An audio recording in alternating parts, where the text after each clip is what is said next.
नमः समय साराय स्वानुभूत्या चकास्ते चित्स्वभावाय भावाय सर्वभावान्तरक्षिदे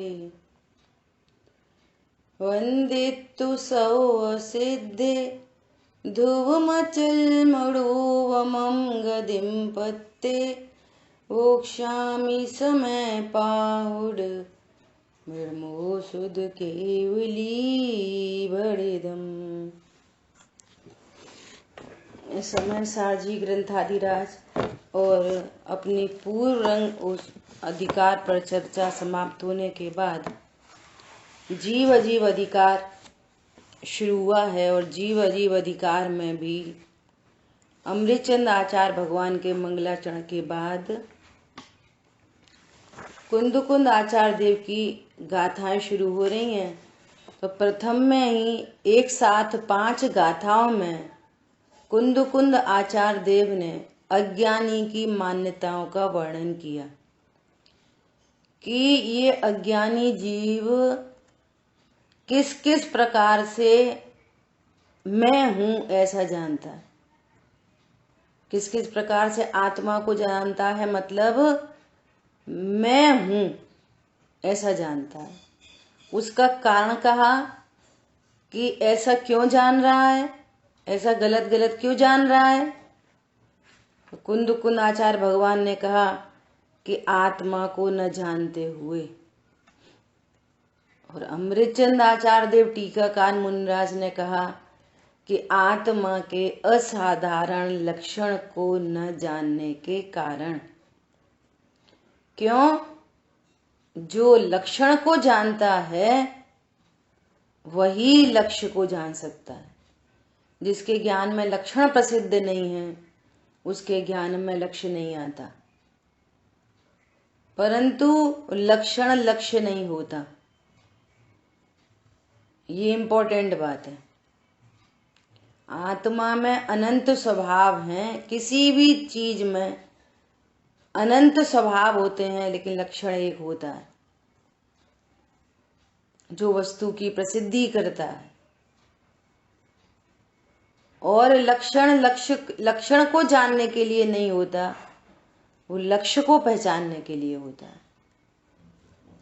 ये बहुत महत्वपूर्ण बातों पर अपनी चर्चा हो चुकी है। उसके बाद ये 8 प्रकार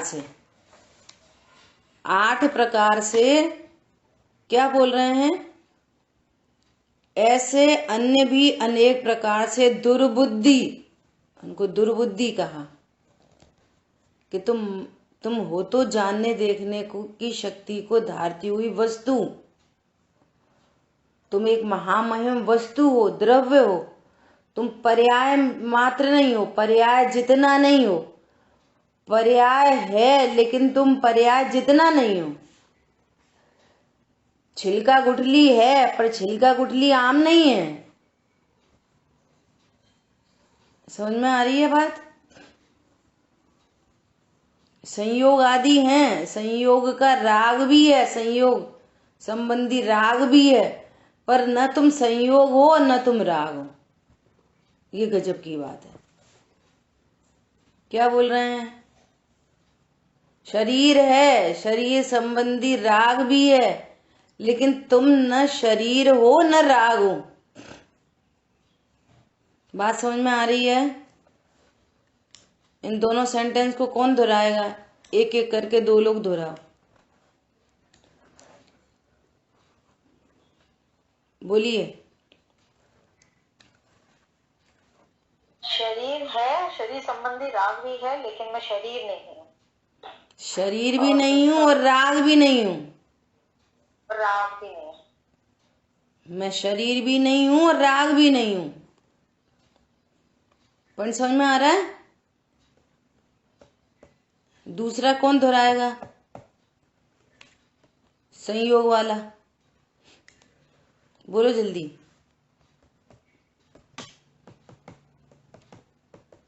ट्विंकल,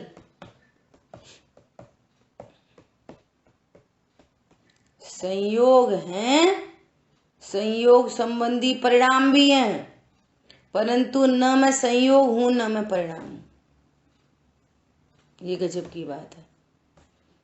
अपने पिछले जो श्लोक निकल गए ना, दूसरा तीसरा श्लोक, वो दूसरी भाषा में लिखा रहता है, बात तो एक ही है।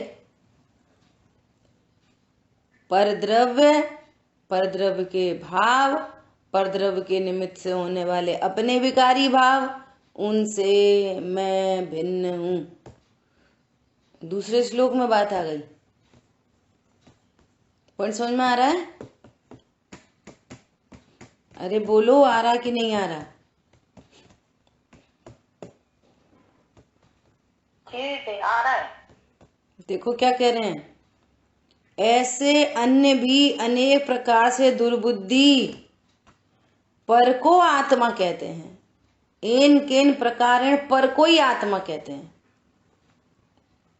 परंतु परमार्थ के ज्ञाता सर्वज्ञ देव, गणधर परमात्मा, आचार्य भगवान, ज्ञानी धर्मात्मा उन्हें सत्यार्थवादी नहीं कहते। ये सत्यार्थवादी नहीं है ये, ठीक है। अभी देखो, प्रवचन रत्नाकर में गुरुदेव श्री के प्रवचन है ना, इसमें से बहुत सुंदर सुंदर कुछ कलेक्शन है, उसको एक बार अपन पढ़ते हैं तो अपने को ये 8 जो बातें हैं अपने को क्लियर होंगी, है ना। किसको याद है कि ये 8 पॉइंट क्या थे? आपको याद रखने हैं ये, है ना, तब आगे की गाथा आपको क्लियर होगी। देखो क्या कह रहे हैं, आत्मा का असाधारण लक्षण ज्ञान है। ज्ञान द्वारा ही यह आत्मा जाना जाता है एवं ज्ञान द्वारा ही आत्मा की अनुभूति व उपलब्धि हो सकती है। ज्ञान अर्थात स्वसंवेदन ज्ञान, इस सम्यक ज्ञान से ही आत्मलाभ हो सकता है। मैं आत्मा हूं ऐसे जानने वाले ज्ञान से आत्मलाभ होता है। मैं संयोग शरीर कर्म कषाय वाला हूं, इससे आत्मा का लाभ नहीं होता, दुख होता है, हैरानी होती है, परेशानी होती है। पर समझ में आया? ऐसा नहीं जानने के कारण अज्ञानी जन विमूढ़ हो रहे हैं।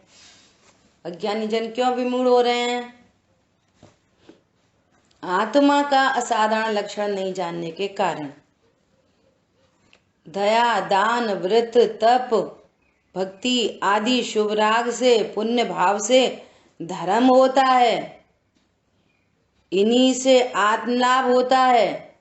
ऐसा मानने वालों को यहाँ आचार्य देव ने नपुंसक कहा है। जैसे नपुंसक को संतान नहीं होती, उसी प्रकार शुभ भावों में धर्म मानने वालों को रत्नत्रय रूप धर्म की संतति नहीं होती। सबका विश्वास है लेकिन आत्म संभावना में विमूढ़ हो रखा है। ये जिनवाणी है, ये मोबाइल है, ये चौकी है, ये घड़ी है ना, ये घर है, ये पत्नी है, ये बच्चे, सब है, बस मैं जानने वाला नहीं है। सबका विश्वास है, एक मैं आत्मा हूं ऐसा विश्वास नहीं। तो कह रहे हैं ऐसे जीवों को रत्नत्रय रूपी पुत्र की संतति नहीं होती। अज्ञानी को शुभ भावों से भिन्न आत्मा की खबर नहीं है, इस कारण वह शुभ भाव से हटकर शुद्ध में नहीं आता। कल दादा का प्रवचन सुन रहे थे, उनने भी एक बात बोली थी कि जो शुभ भाव को अपना जाने, उससे लाभ जाने, तो लाभ होने वाली वस्तु को कौन हटाता है? पॉइंट समझ में आ रहा है? किसी को किसी वस्तु के बारे में ऐसा श्रद्धान है कि ये मुझे लाभकारी है, तो वो उसको क्यों दूर करने का उपाय करेगा। बहुत इंपॉर्टेंट बात है ये, मेरे लिए अहितकारी है तो दूर करने का उपाय करेगा, एक बात। नंबर दूसरी बात, इसके अभाव से मैं सुखी हो जाऊंगा ऐसा निर्णय करेगा तो उसके अभाव का काम करेगा। ये हट जाएगा, मैं परिपूर्ण बचा रहूंगा। समझ में आ रही है बात। कोई शरीर में बुखार आया, उस बुखार को ही शरीर मानेगा तो उसको दूर करने का उपाय क्यों करेगा। रोग दूर हो जाने से मैं ही मर जाऊंगा,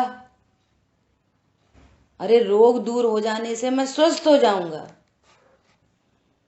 इसलिए उसके अभाव का उपाय बनाते हैं। समझ में आ रही है बात। ऐसा, इस कारण वह पुरुषार्थहीन है। इस कारण पुरुषार्थ खो रखा है। शुभ भावों को अच्छा समझ रहा है, काम का समझ रहा है, दुनिया बोली रही है धर्मात्मा है, अशुभ बुरा है, शुभ अच्छा है, तो बस पूजा पाठ स्वाध्याय भक्ति विनय सब करते रहो, बस मुझे लाभ होएगा इससे। इसलिए उसका कोई डिफरेंट पुरुषार्थ ही नहीं चलता। पॉइंट समझ में आ रहा है। इस कारण से उसका कोई भिन्न पुरुषार्थ ही काम नहीं करता, मतलब उसका लक्ष्य भी नहीं है, उसका गोल नहीं है। सब तो कर रहे, पूजा पाठ कर रहे हैं, हम तो रोज सुबह मंदिर जाते, मंदिर के बिना कुछ नहीं खाते, स्वाध्याय करते, दया करते, दान करते, तप तप करते, बस हो गया।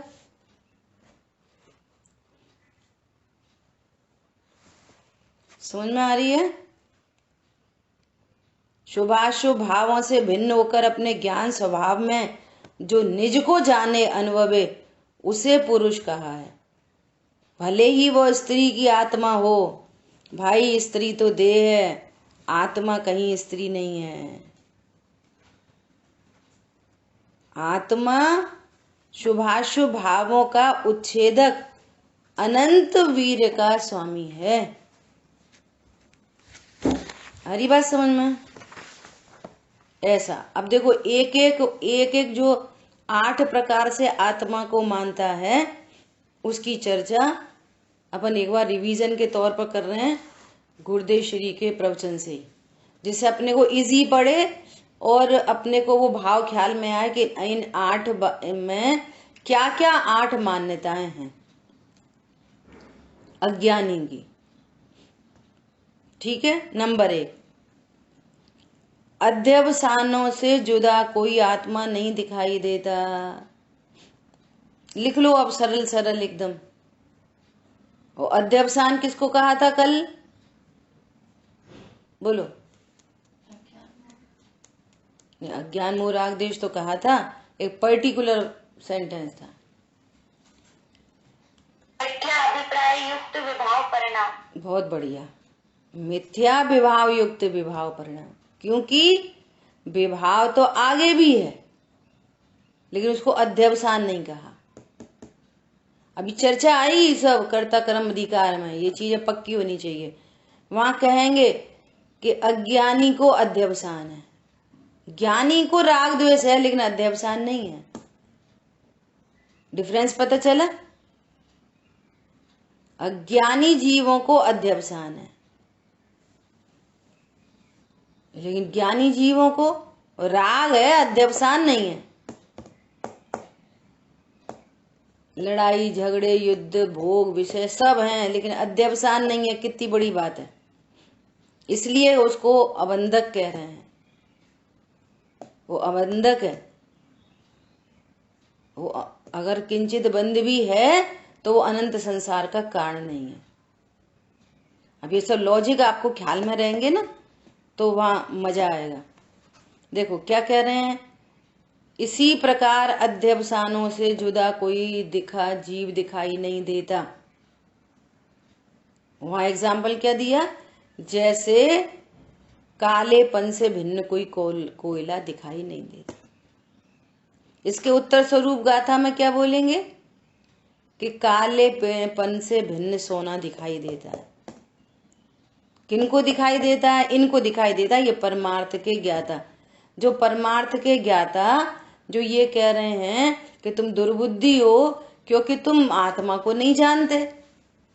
तुम कह रहे हो अध्यवसान से भिन्न कोई आत्मा नहीं होती, तो वे परमार्थ के ज्ञाता कहेंगे कि हमने देखी है आत्मा। क्या बोला? हमने देखी है आत्मा, ये अध्यवसानों से भिन्न ही है। पॉइंट पकड़ में आ रहा है? देखो ये एग्जाम्पल है, समझने के लिए छोटा सा एग्जाम्पल है। आम का ले लो, बादाम का ले लो। एक व्यक्ति ने बोला कि अरे आप सुना था आप तो बीमार थे, आप तो बड़े अच्छे दिखाई दे रहे हो, एकदम बढ़िया, क्या किया आपने? तो उसने बोला मैंने तो बादाम भिगो के खाए, उसी से लाभ हुआ मुझे। तो बोला अच्छा मैं भी खाऊंगा बादाम भिगो के। उन्होंने ठीक है, उनने भी बादाम भिगो दिए और उनने खाए तो पूरे मुंह छिल गया, पूरे खून खून खून हो गया। उसे बहुत गुस्सा आई। उसने बोला ये कैसी बात बता दी इनने? क्यों भैया, मेरा तो पूरा मुंह छिल गया, तो टूटे नहीं टूट रहे थे, तुम तो कह रहे बादाम खा के स्वस्थ हुए। बादाम मतलब क्या? समझदारों को शुद्ध बादाम, स्वास्थ्यवर्धक बादाम उपलब्ध है। पॉइंट समझ में आ रहा है? उसने पूरे छिलका सहित बादाम भी गला दिए और उनको खाने की कोशिश हो रही है। पॉइंट समझ में आया? तो वो जीव नहीं है,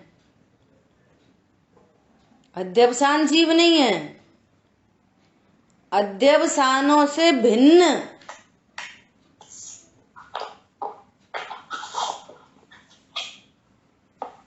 भाई साहब वीडियो ऑफ कर लो आपका। अध्यवसान से भिन्न आत्मा, छिलके से भिन्न बादाम, वो ही असली बादाम है, वही सेवन करने योग्य है। आप प्रकृति में भी तो देखो, ऐसे कैसे बादाम का ही छिलका है, बादाम का ही छिलका है, बादाम का ही छिलका, छिलके में कितनी % बादाम है? आत्मा में ही होते राग आदि, आत्मा में ही होते, किसमें होते राग आदि? बादाम का छिलका बादाम में ही मिलेगा,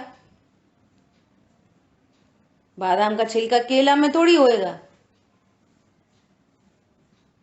लेकिन वो बादाम है कि नहीं? बात तो ये है। तो कह रहे हैं भेद विज्ञानियों को उपलब्ध मान है, उन्होंने उपलब्ध किया है अपनी परिणति में। तो नंबर 1, कोई अध्यवसानों को ही जीव मानता है, और अध्यवसान मतलब मिथ्यात्व सहित होने वाला विकार, सो अध्यवसान है। देखो दूसरा कोई क्या कह रहा है, कोई कहते हैं कर्म ही जीव है ना। तो वो कह रहे हैं कि द्रव्य कर्म के उदय व भाव कर्म को एक मेक मानने वालों का ऐसा अभिप्राय है। वे कह रहे हैं कर्म से भिन्न तो कोई जीव दिखाई नहीं देता। कर्म से भिन्न मतलब कि कर्म के ही कारण जीव संसार में रगड़ता है, सो कर्म की क्रिया को आत्मा की क्रिया माने, सो मूढ़ है। दूसरे पॉइंट में क्या कहा? कर्म को ही आत्मा मानता है। उसमें शब्द आए हैं कि कर्म रगड़ता है, कर्म संसार में जीव को रगड़ाता है। तो क्या कह रहे हैं? कर्म की क्रिया वही आत्मा की क्रिया है। तो किसी किसी प्रकार से कर्म को ही आत्मा मानते हैं। इसमें तो आपने अर्थ किया था कि जो संसरण भूत क्रिया है, हाँ, वो भी लगा लो।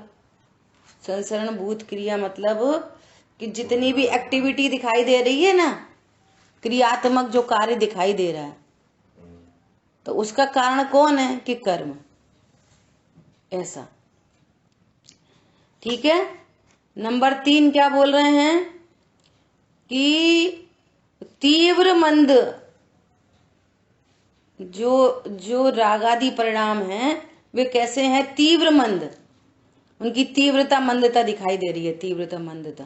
सो ये तीव्र मंद जो उदय है वो ही आत्मा है।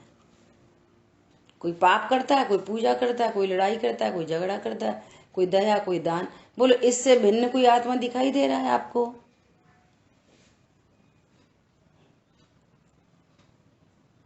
इससे भिन्न आत्मा मतलब अनंत सिद्ध आचार उपाध्याय साधु नहीं, इससे भिन्न शुद्ध आत्मा अभी इधर ही। त्रिकाली ध्रुव भगवान आत्मा की बात चल रही है। ऐसा नहीं कि हाँ राग आदि से रहित देखो सिद्ध भगवान है, राग आदि से रहित देखो अनंत भगवान है। ये भेद तो उसने अनादि से समझ के रखा है। देखो हमारे मुनिराज होते हैं राग आदि प्रचुर वीतरागी, उनकी बात नहीं चल रही। यहां राग के काल में, अध्यवसान के काल में भिन्न शुद्ध आत्मा वो उपलब्ध है, उपलब्ध।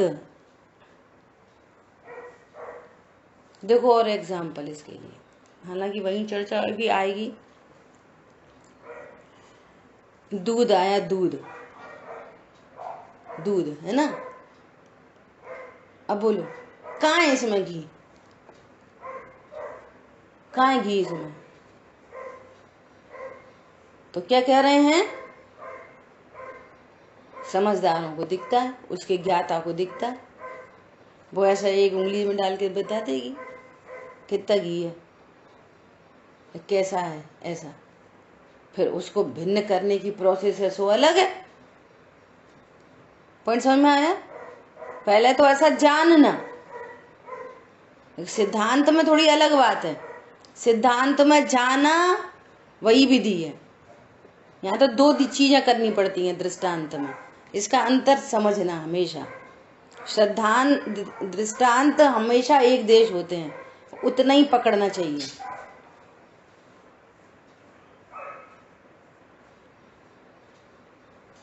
जैसे तिल मध्य तेलम,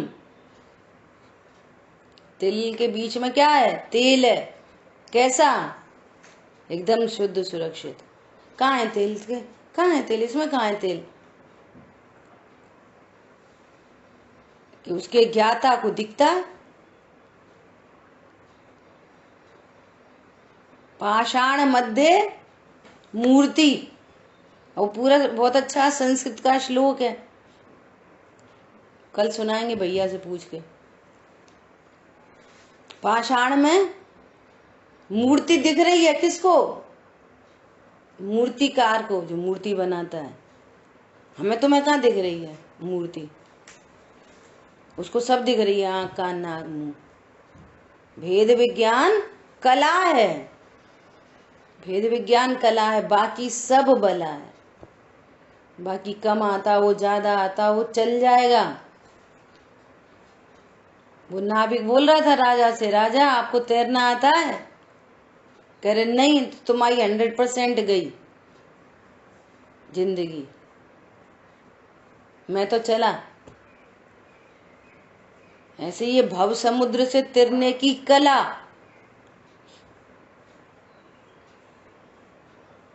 देखो 3 बातें हो गई। अध्यवसान को आत्मा समझ रहा है, कर्म को आत्मा समझ रहा है, और तीव्र मंद राग को आत्मा समझ रहा है ना। चौथी बात, कोई नो कर्म को ही आत्मा समझता है। तन उपजत अपनी उपज जान, तन नशत आपको नाश मान।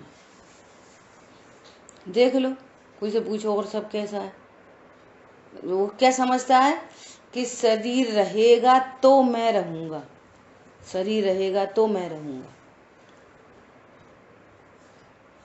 अब देखो, जब तक हैं तब तक हैं।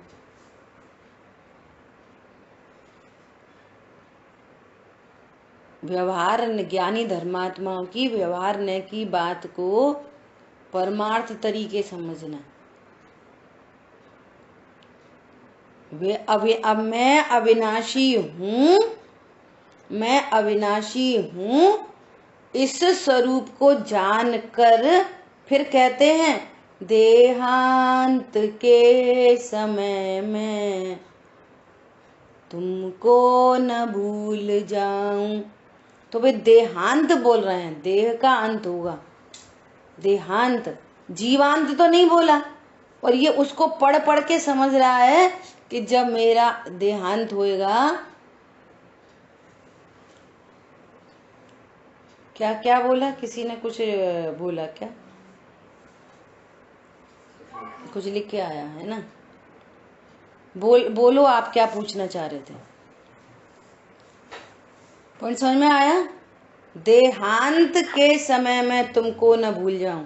तो वो देहांत है, वो जीवांत नहीं है। लेकिन देह को मैं जानने वाला ऐसा जानता है देहांत होगा तो मेरा ही अंत हो जाएगा। आ रही बात समझ में? ऐसा क्या समझ रहे हैं? शरीर की उत्पत्ति तो मेरी उत्पत्ति और शरीर का नाश तो भैया अंतिम समय में, भैया अंतिम समय में। अरे तुम्हारा अंतिम समय कौन सा होता है? अंतिम समय में शांति रहे। अंतिम समय में एक शब्द सुनने में बहुत अच्छे लगते हैं, लेकिन इसके पीछे मिथ्या अभिप्राय, अध्यवसान छुपा है। मेरा कौन सा अंतिम समय होता है बोलो? कौन सा? मैं तो अनादि अनंत हूं। अनादि अनंत का कौन सा अंतिम समय, कौन सी बिगिनिंग और कौन सा अंतिम समय बोलो? कुछ सुध बुध नहीं रही है, मिथ्यामति छा ही रही। जीव कैसा है कि अनादि अनंत, और फिर क्या, अरे भैया अंतिम समय में, अंतिम समय में। वो ये रहता है कि शरीर नाश होएगा तो मेरा नाश हो जाएगा। इस प्रकार से नो कर्म को आत्मा जान रहा है। हरी बात समझ में? ये चौथा पॉइंट हुआ। पांचवें पॉइंट में क्या बोल रहे हैं कि अज्ञानी को समस्त लोक में पुण्य पाप के कर्तृत्व ही मात्र दिखाई देता है। अब यहाँ कर्तृत्व का पॉइंट है। वहां पर क्या था? अध्यवसान ही जीव है। यहाँ पर क्या डिफरेंस है? कर्ता। जीव पुण्य पाप का करता है, जीव नहीं करता तो कौन करता है? पुद्गल करता है क्या? राग द्वेष कौन करता है? जीव करता है कि पुद्गल करता है? बहुत ब्रॉड माइंड से ये सारी बातें समझनी पड़ेंगी। जीव करता है क्यों कहते हैं, जीव करता है सो क्यों कहते हैं। जहां जहां जीव करता है ऐसा आए तो उस समय जीव मतलब त्रिकाली ध्रुव भगवान आत्मा, चित्त परम अकर्तानाथ। पर द्रव्य की तो बात छोड़ो, यहाँ तो संवर निर्जरा मोक्ष की भी बात को भी नहीं करता। यहाँ तीसरे पॉइंट में लिया था कि तीव्र मंद राग आदि परिणाम का और इधर पुण्य पाप का, तो क्या डिफरेंस है इसमें?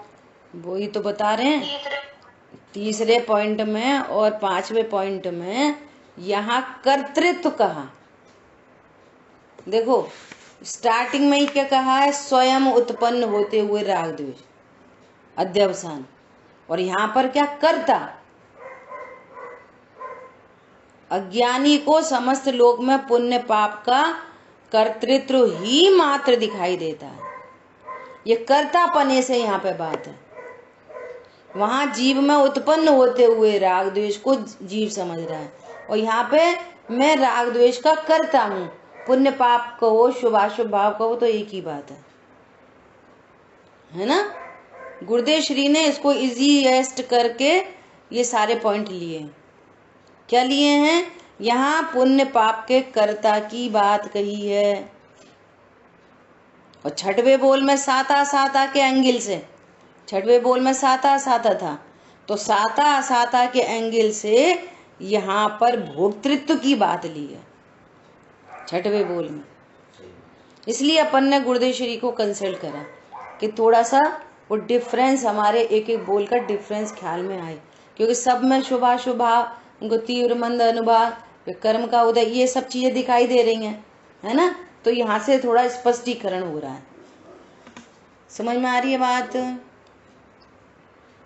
फिर से, पहले में स्वयं उत्पन्न होते हुए अध्यवसान, दूसरे में कर्म को जीव जान रहा है, तीसरे में क्या बोल रहे हैं कि जितनी भी एक्टिविटी दिखाई दे रही है संसार में, हाँ ये तो तीसरे में, दूसरे में ही था।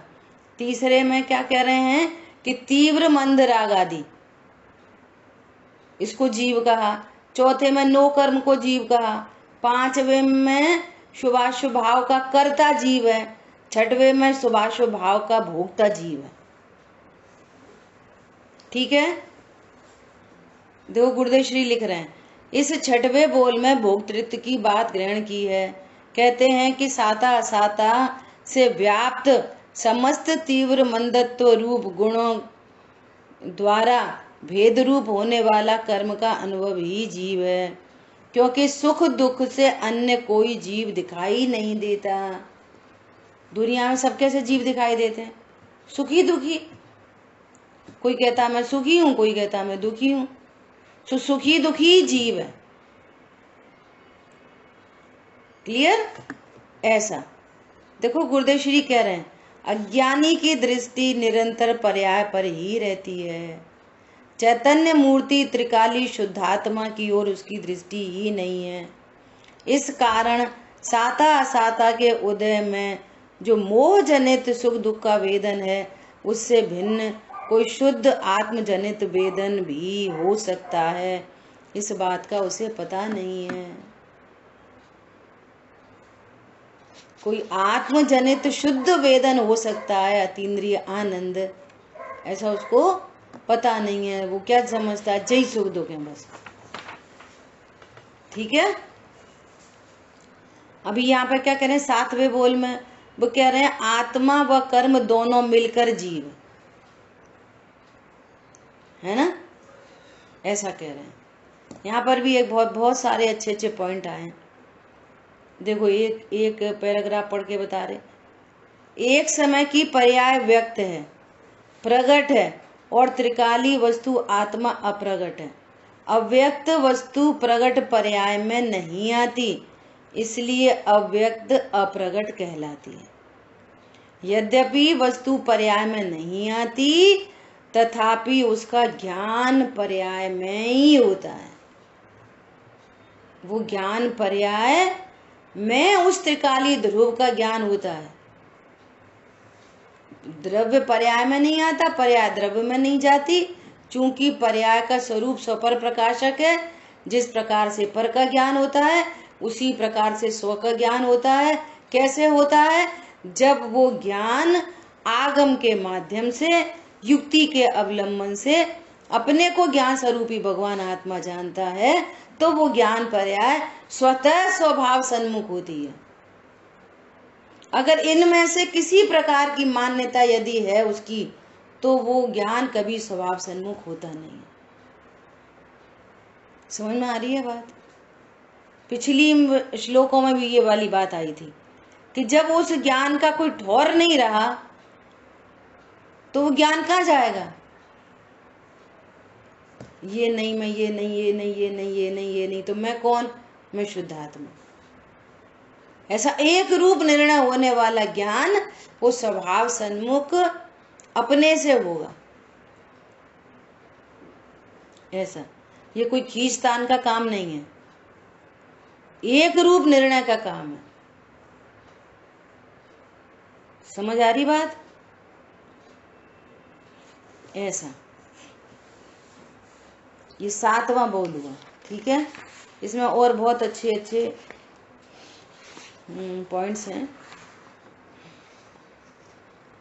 देखो, कह रहे हैं अंतर में जाकर अर्थात स्वसन्मुख दूसरे होकर। में अभी 7वें में क्या डिफरेंस हुआ? दूसरे पॉइंट में 7वें में किसमें? कर्म हाँ कर्म ही जीव है और आत्मा और कर्म दोनों मिलकर हाँ, जीव है। ये वो कर्म को जीव कह रहा है। उसके ज्ञान में जीव नामक कोई चीज नहीं, अकेला कर्म जीव है।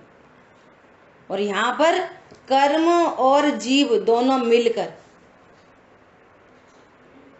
हरी बात समझ में? जैसे श्रीखंड की भांति, तो उसको पता है श्रीखंड में 2 चीजें हैं, एक दही और चीनी, दोनों मिलकर एक है। लेकिन वहां पे तो अकेला ही दही है, चीनी मीनी कुछ नहीं। कर्म को ही जीव जान रहा है। देखो, ये तो अपन स्वाध्याय कर रहे हैं, तो अपन ये सारी बातें बोल रहे हैं, अपने ज्ञान में आ रही हैं। अब खड़ा करो कोई को, कौन 2 चीजें कौन समझ रहा है?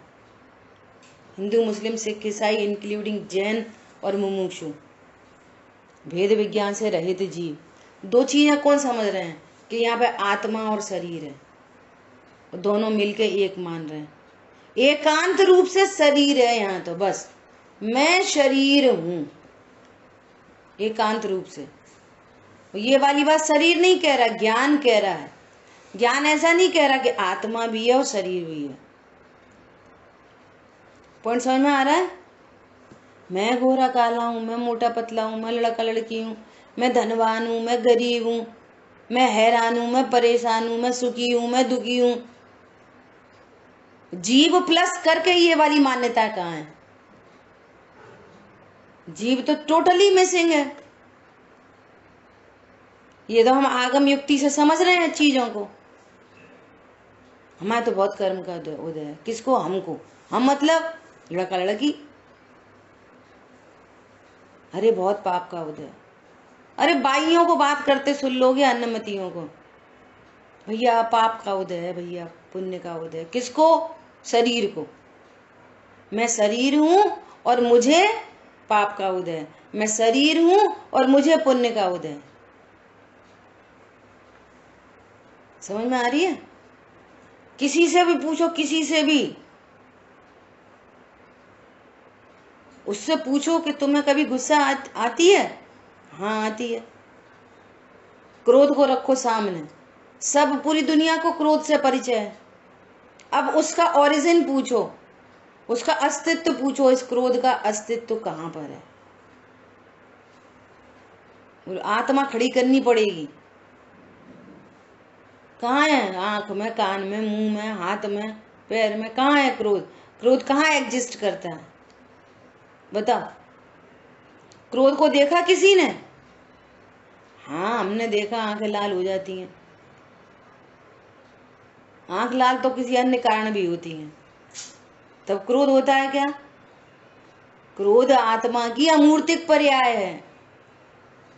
आत्मा अमूर्तिक है, क्रोध अमूर्तिक है।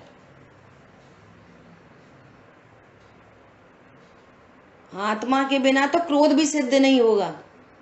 लेकिन होश नहीं है, इसलिए तो कह रहे हैं बेहोश वाले कोई तो अज्ञानी कहते हैं, वो है तो वो भी ज्ञानवान। एकदम बेहोश है, कुछ अता पता नहीं है।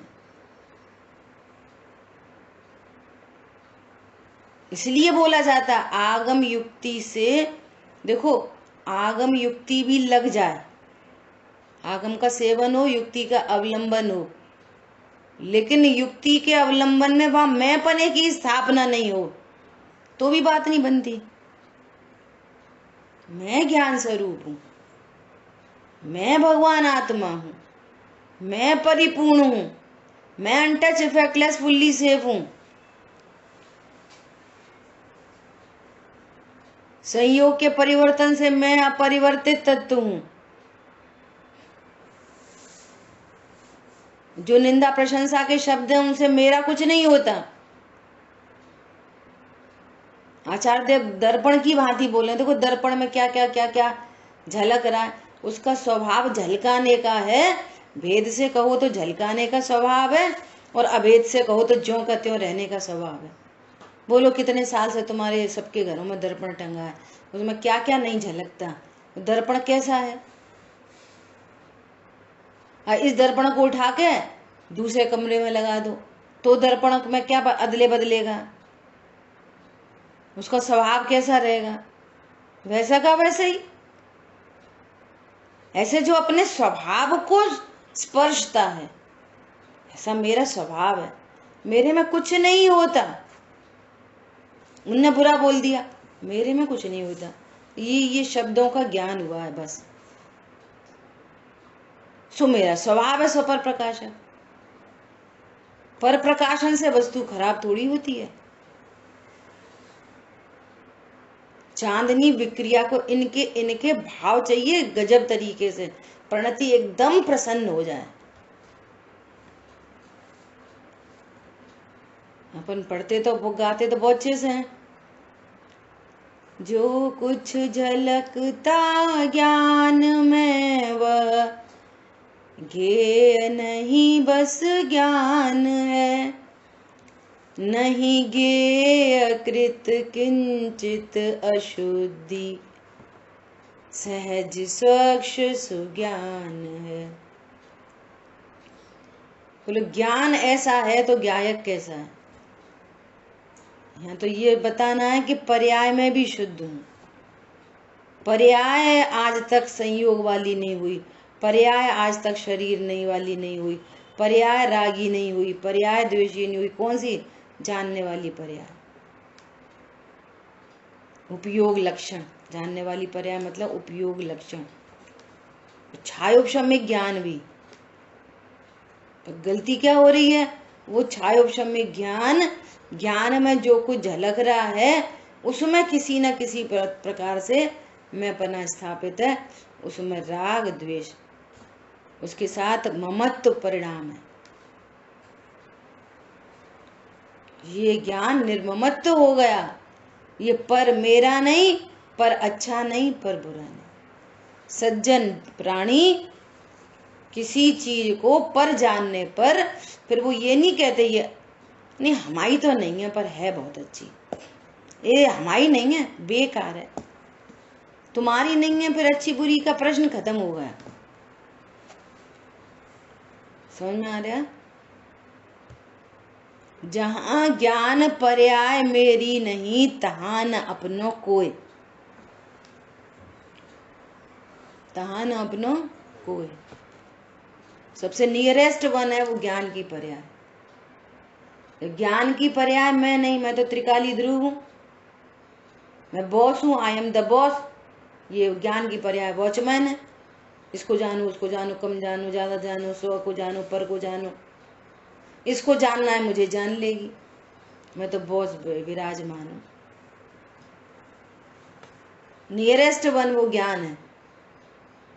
जब ज्ञान ही को कह रहे हैं नहीं तो राग द्वेष, फिर कर्म,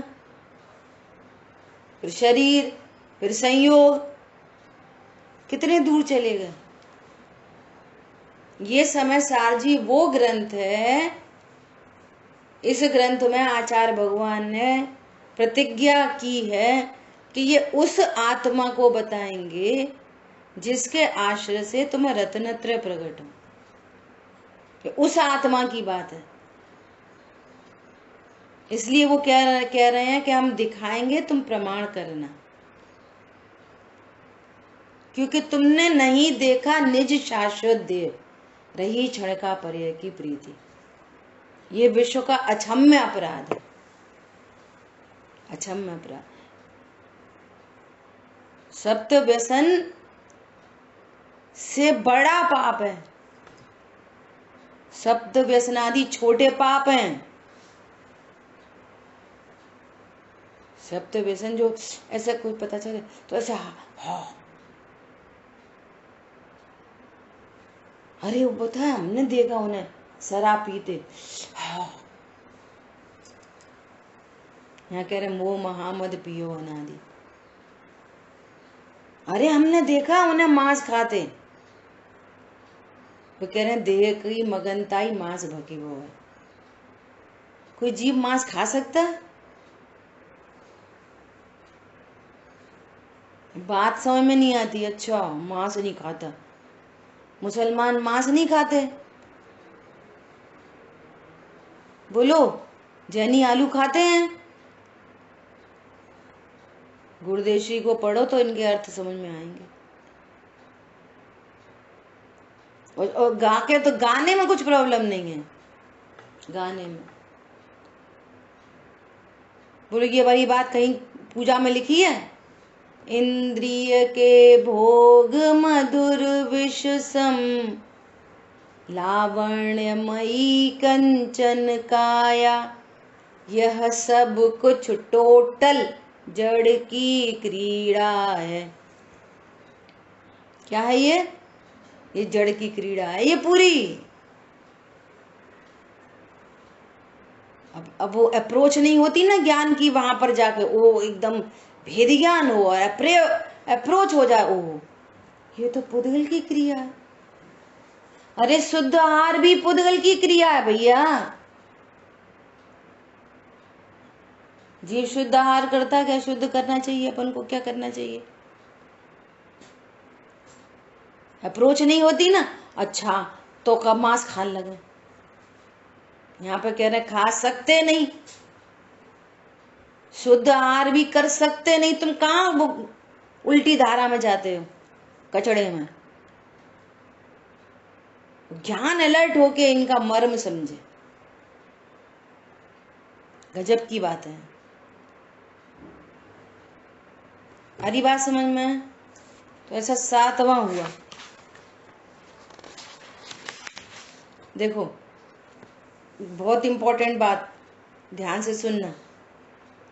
अंतर में जाकर अर्थात स्व सन्मुख होकर, पर्याय जब ध्रुव के सन्मुख होती है तब परिपूर्ण तत्व का प्रतिभास होता है। इसी का नाम है अंतर जाकर। अब अगर अंदर जाओ, अंदर जाओ, अंदर जाओ, अंदर जाना मतलब उस परिपूर्ण तत्व का प्रतिभास हो, ज्ञान हो। प्रतिभास मतलब ज्ञान हो, मैं परिपूर्ण हूं, इसका नाम है अंतर्मुख होना। पढ़ो तो समझ में आए चीजें। आ रही बात ख्याल में? टेक्नोलॉजी कैसी है? टेक्नोलॉजी कैसी है? हर समय ज्ञान, चूंकि स्वपर प्रकाशक है ना, स्व सन्मुख हुए बिना पर को जान ही नहीं सकता। पर्दे को देखे बिना पिक्चर दिख नहीं सकती। उज्जवल कुंद धवल पर्दे को ही देख रहा है, पर्दा उज्जवल कुंद धवल नहीं हो तो पिक्चर नहीं आ सकती उस पे। परंतु मिसिंग इतनी सी मिसिंग चल रही है। क्या देख रहा है? उज्जवल कुंद धवल पर्दा और समझ रहा है पिक्चर। टेक्निक से पता अगर करे तो पता चल जाएगा कि अरे ये पिक्चर चल रही है तो ये सफेद पिक्चर सफेद पर्दे पे ही चलती है। मैं पर्दे को देख रहा हूं, पर्दे को देख रहा हूं और प्रोजेक्टर से पिक्चर चल रही है। पॉइंट समझ में आया? इतना परिपूर्ण ज्ञान हो, बस इसका नाम है स्वभाव सन्मुख हुआ। अरे मैं ज्ञान स्वरूप नहीं हो, या डेड बॉडी बैठी है क्या सब? ज्ञान स्वरूप भगवान आत्मा न हो तो बोलो किसका ज्ञान होए? रोटी का, लड़ने का, झगड़ने का, किसका ज्ञान होए बिना ज्ञान स्वरूप के? ज्ञान में 24 घंटे गे झलक रहे हैं। वो ये कह रहे हैं ज्ञान की प्रतिपल उठे तरंग, झांकता उसमें आत्म राम। लक्षण से लक्ष्य की प्रसिद्धि। ये टेक्नोलॉजी पता नहीं है तो वो ज्ञान कह रहा है ज्ञान की प्रतिपल उठे तरंग, झांकते इसमें गे अनंत। मैं स्वभाव सन्मुख ही हूं, गेयों से भिन्न हूं। गे मेरे में आते जाते नहीं है। ये पूरी टेक्नोलॉजी समझ के ज्ञान स्वभाव सन्मुख होता है। समझ में आ रही है?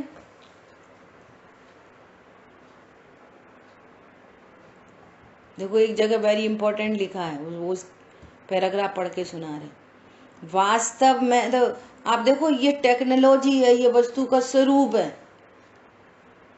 क्या वस्तु का स्वरूप है? द्रव्य गुण पर्याय में प्रमेयत्व गुण व्याप्त है। ये टेक्निकल चर्चाएं हैं सारी, यही धर्म चर्चा है, इसी से धर्म प्रकट होता है। क्या कह रहे हैं? प्रमेयत्व गुण है ना आत्मा में, तो वो कहाँ पर है? सर्वांग में व्याप्त है, द्रव्य में, गुण में, पर्याय में। प्रमेयत्व गुण का क्या कार्य है? वो किसी न किसी के ज्ञान का विषय बनता है। इन सारे जितने पर पदार्थ है सब में प्रमेयत्व गुण है, इसलिए वो ज्ञान में झलकते हैं। ज्ञान का काम है जानने का, उनका काम है जानने में आने का, तो कॉम्बिनेशन बन जाता है। तो जैसे पर पदार्थों में प्रमेयत्व गुण है, ऐसी द्रव्य गुण पर्याय में भी प्रमेयत्व गुण है, वे भी ज्ञान का विषय बनते हैं। सो क्या कह रहे हैं? इस कारण पर्याय में, ज्ञान में द्रव्य गुण पर्याय ज्ञात होते हैं, परंतु अज्ञानी को त्रिकाली आत्मद्रव्य अपनी पर्याय में ही ज्ञात होता है, ऐसा लक्ष्य नहीं है, क्योंकि उसकी दृष्टि अंतर्मुख नहीं है। अंतर्मुख ज्ञान की बात अज्ञानी ने पर्याय में धारण तो की थी, परंतु ज्ञान की वर्तमान प्रकट अवस्था को स्वज्ञेय में नहीं डाली थी। इस कारण धारणा में आकर भी अज्ञानी रह गया। पर समझ में आया? मैं ज्ञान को जानता हूँ ऐसी उसको खबर नहीं है। ज्ञान को जानता है ऐसा निश्चित हो जावे तो ज्ञान स्वभाव सन्मुख हो जाए। ज्ञान को ही जानता है। जिस ज्ञेय को जान रहा है वो ज्ञान निर्मित है। ज्ञेय तो बाहर पड़े हैं, मेरे द्रव्य गुण पर्याय में ज्ञेय आए ही नहीं है। जिस ज्ञेय को जानता है वो क्या है? ज्ञान से निर्मित है। ये टेक्निकल सब बातें हैं, है ना? ऐसे अब 8वें में क्या कह रहे हैं कि 8वें में कह रहे हैं कि अज्ञानी जीव ऐसा मानता है कि 8 कर्मों का संयोग ही जीव है, जबकि आत्मा संयोग से रहित असंयोगी शुद्ध वस्तु है। अज्ञानी को वहां दृष्टि नहीं है, इस कारण उसे 8 कर्म मिलकर ही जीव हैं, ऐसा विपरीत भाषित होता है। ऐसा विपरीत भाषित होता है। समझ में आई? देखो लास्ट में कंक्लूजन के रूप में गुरुदेव श्री क्या कह रहे हैं? जीव अजीव सर्व द्रव्य अपने अपने स्वभाव में ही स्थित रहते हैं, ऐसी ही वस्तु स्वरूप की मर्यादा है। परंतु जो परमार्थ को नहीं जानते वे संयोग से हुए भावों को ही जीव कहते हैं। परमार्थ से पुद्गल से भिन्न जीव का स्वरूप सर्वज्ञ को दिखाई देता है। उसी प्रकार सर्वज्ञ की परंपरा द्वारा आगम से जाना जा सकता है। ओहो, सर्वज्ञ ने देखा है और गणधर परमात्मा के द्वारा परंपरा आचार्यों से हमारे पास ये आया है। ये जिन वचन आगम है, आगम में जो कुछ लिखा है वो जिनेंद्र भगवान के वचन है। देख लो कुंद आचार्य देव ने जहां कहीं भी सर्वज्ञ देव को याद किया तो उन्हें यही बोला, केवली शुद्ध केवली बड़िदम। केवलियों ने और शुद्ध केवली ने कहा है, हम कह रहे हैं ऐसा नहीं कहा। जिनेंद्र भगवान कहते हैं। तो आगम से जाना जा सकता है, ऐसा आपको कॉन्फिडेंस दे रहे हैं। आगम से जाना जा सकता है। समझ में आ रही है बात? तो इस तरह से अपने ये 8 तो अब कितनी बातें लिखेंगे, तो उन्होंने समरी करके 8 लिख दी, लेकिन मूल में कितने अनेक प्रकार से अनेक प्रकार से। बच्चा गिर गया, मानो मैं ही गिर गया, ये भाव वासन की चीज है।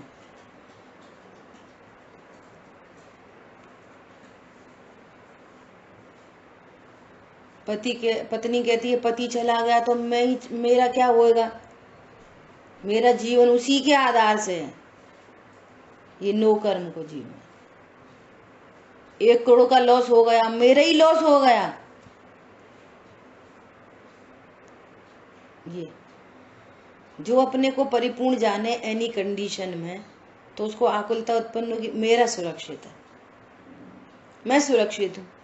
बाहर में कुछ भी हो, मैं एग्जाम्पल देते हैं ना, कितने एग्जाम्पल हैं।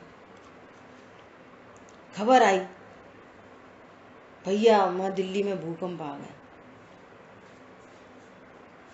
साथ में एक और मैसेज आया, तुरंत मैसेज आया, हम सुरक्षित हैं। अब भूकंप आया दिल्ली में, हमारे को क्या है, हम सुरक्षित हैं। समझ में आ रही है? ऐसी मैं जो मैं है आत्मा, वो स्वरक्षित तत्व है, उसको किसी की रक्षा की आवश्यकता नहीं है। समझ में आ रही है? जो उल्टे सीधे शब्द है ना, लड़ाई झगड़े के शब्द, वो जो ज्ञान में जानने में आ रहे हैं, सुनना ध्यान से, बहुत इंपॉर्टेंट बात कह रहे हैं। जो लड़ाई झगड़े के शब्द हैं, जो ज्ञान में झलक रहे हैं ना, नंबर 1 बे तो ज्ञान मेड है, शब्द तो उसमें आए नहीं, ज्ञान मेड है नंबर 1। नंबर दूसरी बात, इसमें दूसरे का कोई कंट्रीब्यूशन नहीं है। क्यों? नंबर 3, आपकी ज्ञान की पर्याय अनादिकाल से फिक्स थी कि इस समय आपकी ज्ञान पर्याय में ऐसा गे बनेगा। पर समझ में आ रहा है? उस गेयाकार बनने की योग्यता आपकी ज्ञान की पर्याय पूर्व से अनादि से फिक्स है। तो पर का क्या दोष? बोलो। आपकी ज्ञान की पर्याय की योग्यता, ऐसी राग आदि क्रोध उत्पन्न हुआ, मान उत्पन्न हुआ, ये आपकी चारित्र गुण की पर्याय की योग्यता है। जैसे ज्ञान पर से नहीं आता, ऐसे क्रोध पर से नहीं होता, ऐसा दीनता हीनता पर से नहीं होती, ऐसा घमंड पर से नहीं होता।